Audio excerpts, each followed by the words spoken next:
Hi, my name is John Jeffries. I'm the current Vice Chair of the North Carolina Locksmith Licensing Board. The board is going to start doing a series of videos over time to help educate the public and the locksmiths about the role of the North Carolina Locksmith Licensing Board and how we look out for public safety, and also understanding the locksmith world in general. One of the biggest questions that I receive is the difference between the Locksmith Licensing Board and a locksmith association, and we're going to talk about that. Before we do, just to give a little background about myself. I'm a retired police officer. I've been involved in the locksmith industry approximately 40 years. My father started the business in 1972 when he was a police officer with Greensboro Police Department. At the time, the police department was encouraging the public to add deadbolts to their homes. The local locksmiths were not interested in offering that service, so my father decided to fill the need. The focus of the business started out of concern for increasing the safety of the general public and continues to this day. Getting back to the original topic, the difference between the Locksmith Licensing Board and an association.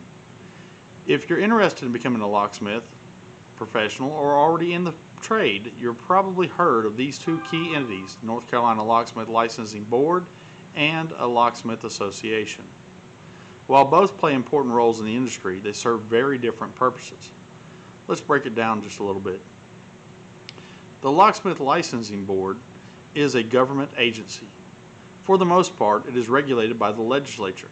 That means your elected leaders in Raleigh tell the board what it can and can't do. The board's job is to regulate who can legally work as a locksmith within the state. That means that they set minimum training and certification requirements, conduct background checks on applicants and licensees, issue licenses, handle complaints, violations, or unethical behaviors, and enforce penalties if those rules or laws are broken. The second part is the Locksmith Association. A locksmith association, whether national or local, is a professional organization that is often nonprofit and independent of the government. Members pay voluntary dues to belong. Members of the association tell the association what to do. Members do this by attending meetings and electing officers in the association. Their focus is on education, training, hosting conferences or workshops, promoting industry best practices, networking opportunities, offering additional certifications beyond the minimal requirements to maintain a license, and advocating for the interest of the locksmiths. So in point, what's the big difference? The big difference is the licensing board's goal is to enhance public safety through legal compliance of its licensees. The association is about professional development. The licensing board says you're allowed to work in this profession. The association says here's how to do it better, smarter, and with a network behind you. Whether you're just started or growing your business, it is important to understand to engage with both. One keeps you compliant, the other keeps you connected.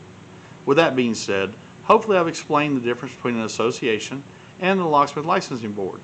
In real simple terms, the Locksmith Licensing Board's main goal is to look out for public safety, to keep the public safe from bad actors in the industry. A Locksmith Association is to look out for locksmiths' interest and help them become better in their profession. Thanks for your time. Have a good day.